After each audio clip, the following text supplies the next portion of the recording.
Welcome to Mind Shield. We protect the mind and pursue the truth. Let's get started.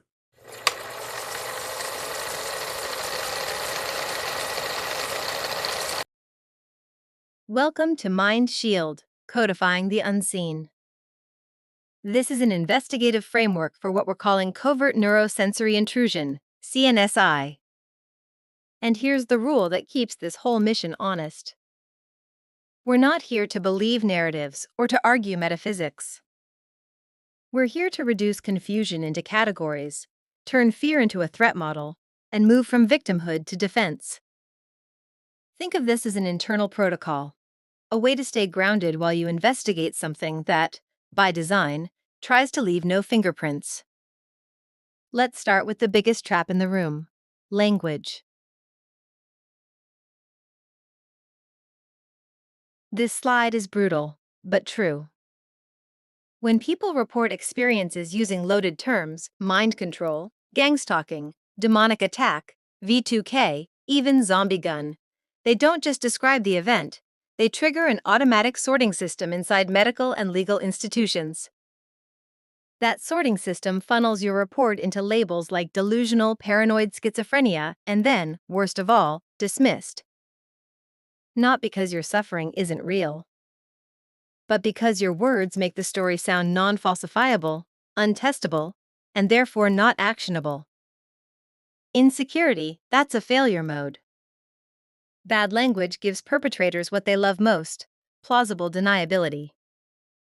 So the first defense isn't a device. It's vocabulary discipline.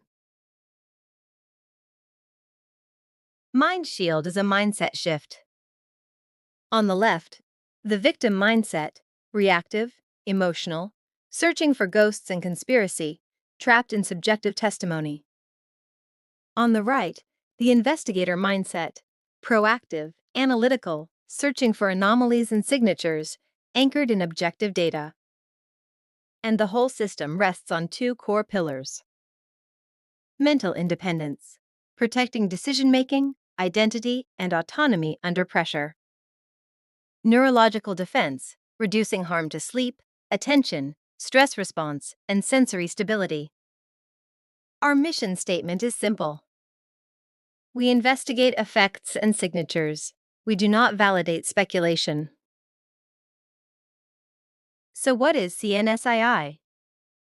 CNSI is a neutral label for alleged covert technical interference that affects sensory experience, neurological comfort, cognition, and behavior.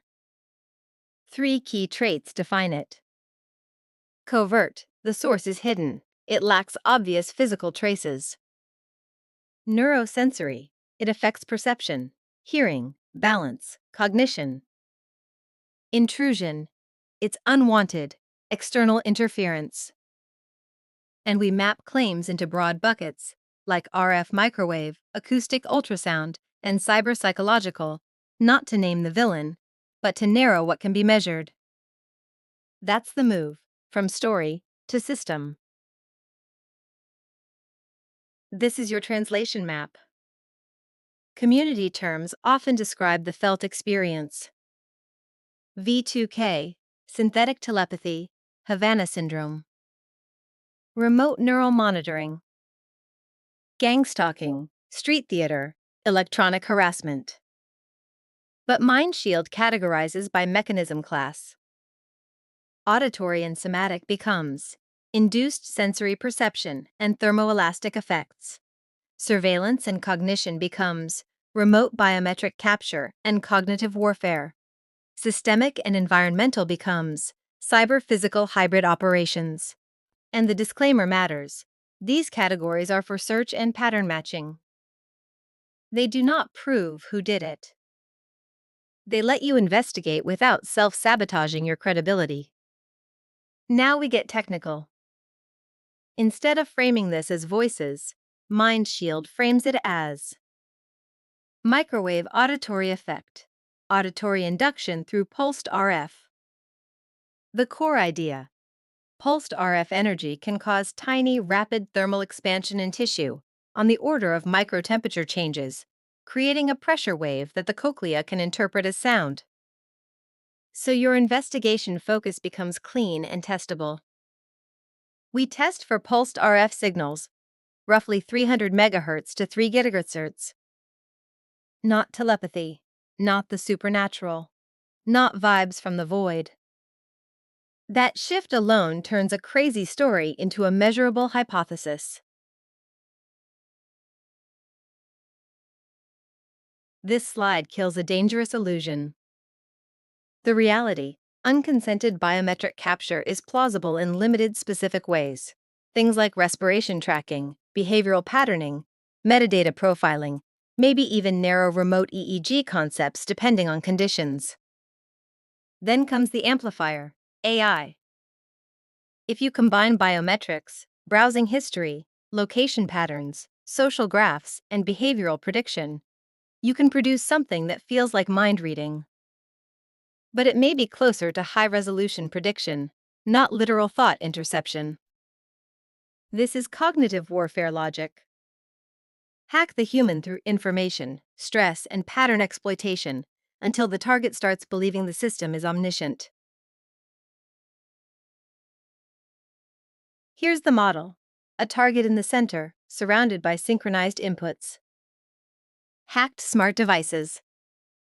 Synchronized notifications. Environmental triggers. Cyberstalking.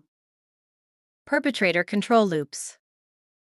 The technique is synchronization, digital harassment timed to physical environment events to induce destabilization, sensitization, and isolation.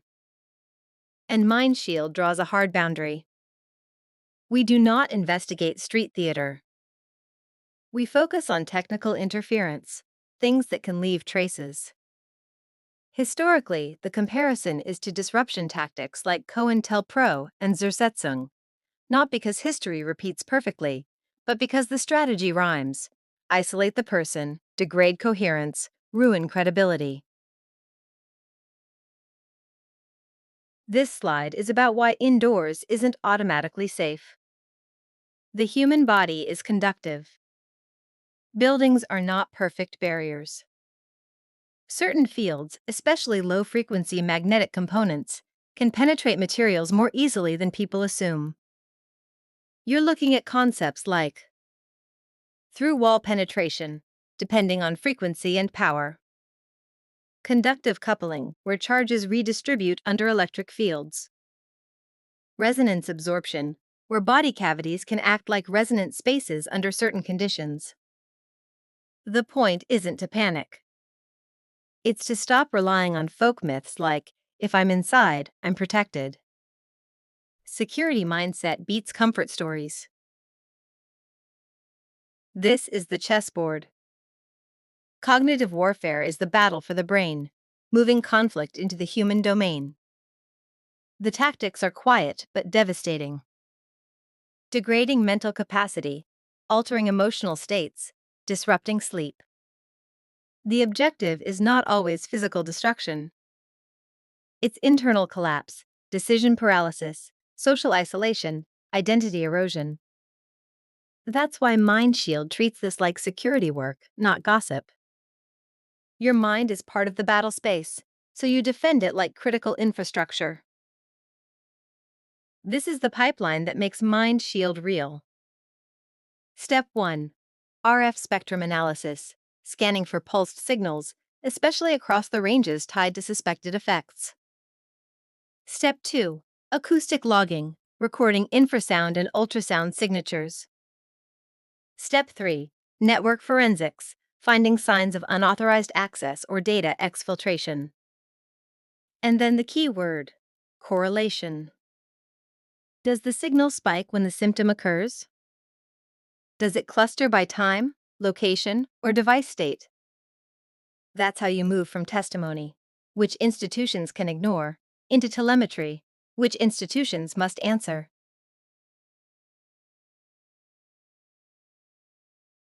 3 columns, 3 jobs. Tech hygiene.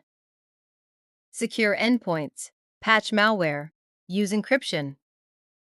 And here's the hard truth: misinformation inside the community, calling everything mind control, is a critical error. Environmental hardening. Shielding, conductive fabrics, attenuation strategies, done lawfully and safely. Acoustic masking when relevant, to disrupt specific patterns.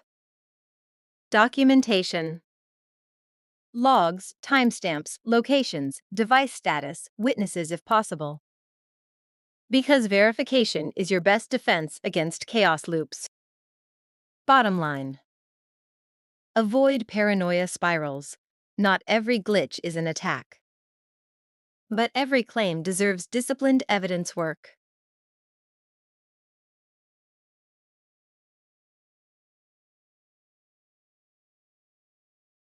This is the canyon people fall into. If you claim mind control or voices, the medical system often roots it into a clinical framework, because they typically lack tools and training to detect directed energy or covert technical interference. Legally, that's also a dead end, because intent is hard to prove. So the strategy is, use legally actionable language. Harassment, assault, privacy invasion, and focus on measurable impacts. Sleep disruption, tinnitus, burns, cognitive impairment, observable effects that can be documented. This is how you stay out of the psychosis trap and inside the lane of accountability. Here's your translation discipline. Instead of stigmatized terms, use investigable ones. Mind rape becomes coercive neurosensory abuse. V2K voices becomes anomalous auditory perception, Frey effect. Demonic attack becomes external neurological interference. Gangstalking becomes coordinated surveillance and harassment, because neutrality is defensibility.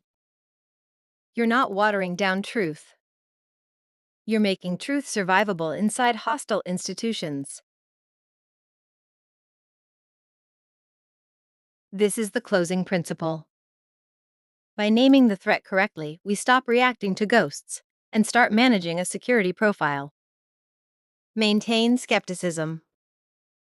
Gather data. Protect your mind. Mind Shield is not a belief system. It's a method. Turning the invisible into a pattern, and the pattern into a case. And now the real work begins.